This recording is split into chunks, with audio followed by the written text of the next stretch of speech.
네, 한국당 정당해산청원에 맞불로 민주당 정당해산청원까지 청와대 국민청원 게시판이 뜨거운 감자로 떠올랐습니다. 자, 여기에는 어떤 민심이 숨어 있을까요? 배종찬 인사이트 K 연구소장과 자세히 분석해 보겠습니다. 자, 어서 오십시오. 안녕하십니까? 죄송합니다. 제가 직함을 소개하다가 잠깐 말을 네, 꼬였습니다. 연구소장이 좀 발음이 또 쉽지가 않습니다. 그러네요. 네. 좀 해보니까 그렇습니다. 국민청원 게시판이 지금 뭐 오늘 아침 기준으로 봤을 때 한국당 해산청원이 140만을 넘어섰고 지금 150만에 육박하는 이런 상황이거든요. 네. 이게 역대 최다 기록인 거죠? 사상 최대죠. 최대죠. 그동안에 예. 가장 높았던 것이 이 PC방 살인 사건 처벌 감경을 반대한다가 거의 120만 정도인데 지금 이 시각쯤이면 거의 150만에 육박해 있을 겁니다. 지금 거의 아마 이 점심시간이 지나면 150만을 넘었을 것으로 추세 분석이 됩니다. 민주당 해산 청원도 20만 명을 넘었는데요. 이게 이렇게 되면 이제 답변 기준은 민주당도 넘은 거죠? 그런데 이제 20만 명을 넘게 되면 이제 청와대에서 답변을 의무적으로 하게 돼 있는데 뭐 잘 아시다시피 정당 해산과 관련된 부분은 헌법재판소의 소관 사항이거든요. 그렇죠. 과연 이 부분을 청와대에서 답변을 할지 여부, 그렇다면 어떻게 답변할지, 또 누가 답변을 할지 이 모든 것이 또 궁금증을 만들어내고 있습니다. 예, 사실 뭐 이 정당을 국민들이 뭐 실제로 해산하라 뭐 이런 의미로 올리는 건 아닐 테고요. 뭐 싸우는 국회 모습을 보다 보니까 이런 불만들이 표출되는 게 아닌가 싶긴 한데. 최근에 그 여론조사 단순 그 정당 지지율을 보면 한국당하고 민주당이 둘 다 조금씩 오르잖아요. 그래서 갭이 한 6%포인트 정도 나던데. 그런데 지금 해산 청원 숫자는 10배 가까이 나는 상황이거든요. 이건 어떻게 해석을 할 수 있는 겁니까?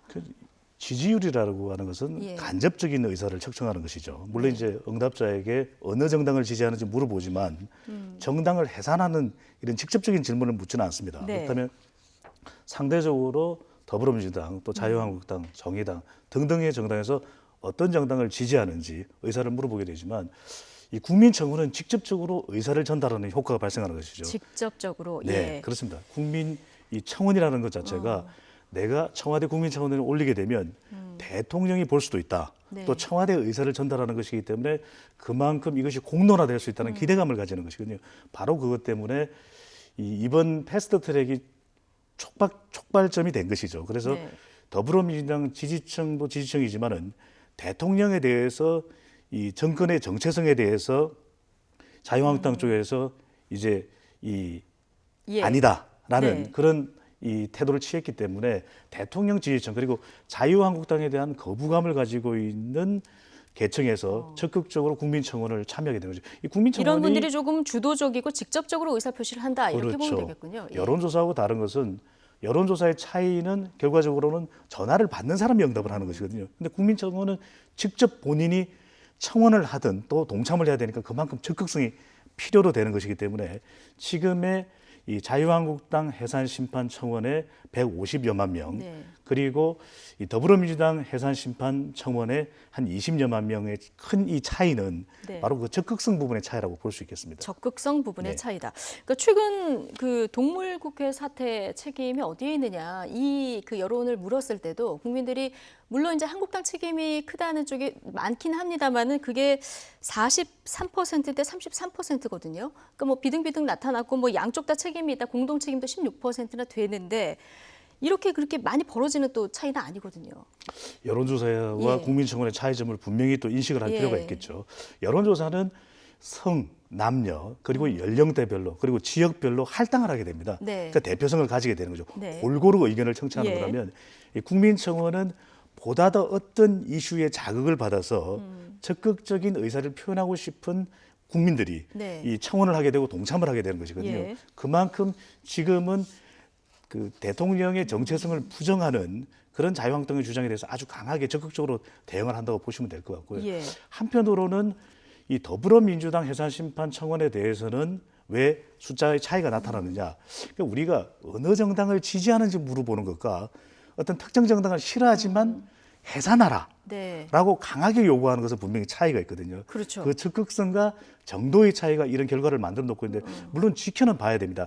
이 한 달여 가까이 또 이 청원 동참할 수 있는 기간이 남아있기 때문에 앞으로 이 수치가 어떤 변화가 있는지도 지켜봐야 되는데 한 가지 안타까운 것은 앵커께서도 이 공감하실 수 있는데 이런 극단적인 대치 국면에서 이 감정이 또 분출되는 것이거든요. 그렇죠. 그래서 항상 국민청원에서 우려하는 것이 이게 정쟁화되는 장이 되는 것은 우려해 왔는데 그런 측면도 조금은 또 그 이상으로는 보이고 있다고 봐야 되겠죠. 그러니까요. 국민청원 게시판이 분명히 순기능도 있고 역기능도 있을 텐데 좀 우려되는 좀 측면이 있다 말씀을 해주셨는데 일단 국민들은 이 국민청원 게시판에 대해서 어떻게 생각하는지 이런 부분에 대한 여론을 물은 결과도 있습니까?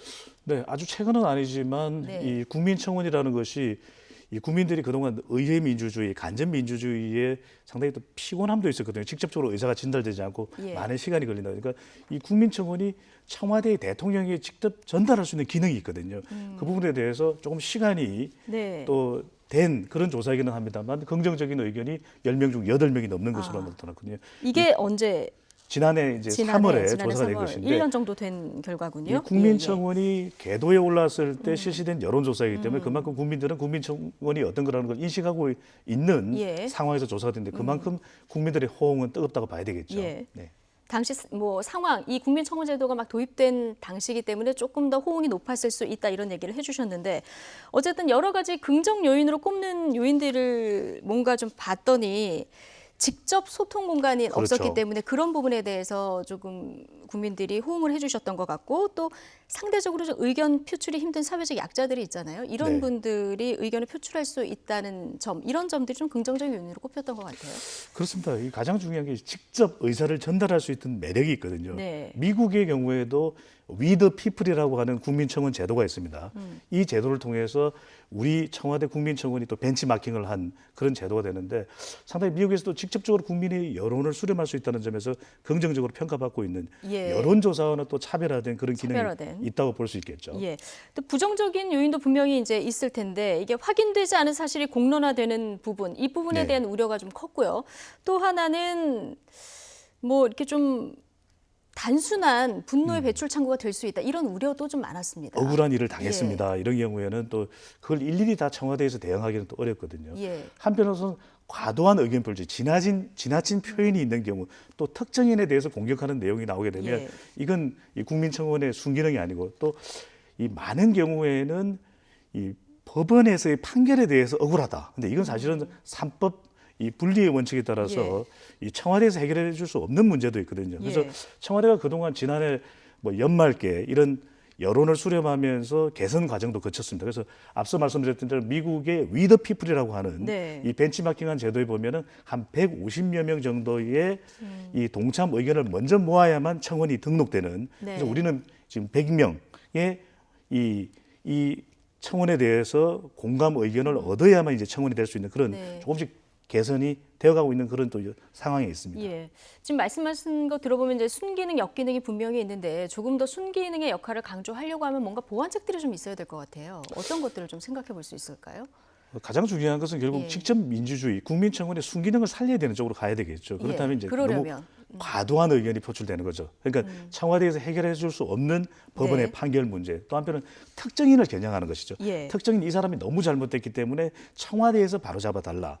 또 한편으로는 이것이 익명성이 또 지금은 조금 개선이 됐습니다. 그래서 적어도 포털을 통해서 신원에 대해서 어느 정도 검증은 되고 이게 확인이 된 상태이긴 하지만 그럼에도 불구하고 무슨 내용이든 올리면 된다. 이런 식으로 또 과도하게 의견이 표출되고 있는데 물론 모든 이 보완점을 다 충족시킬 수는 없습니다. 그렇기 때문에 지금 국민청원이 가지고 있는 순기능을 더 적극적으로 살려가는 그런 방향으로 또 발전해 나가야 되리라고 봅니다. 이 안을 올리는 기준을 좀 강화한다든가 이런 방법들을 조금 생각해 볼 수도 있을 것 같은데 지금 일단 한국당에서는 이번 청원의 조작 가능성도 제기를 했거든요. 청와대에서는 또 반박을 하는 자료를 냈고요. 이 뭐 가능한 일입니까?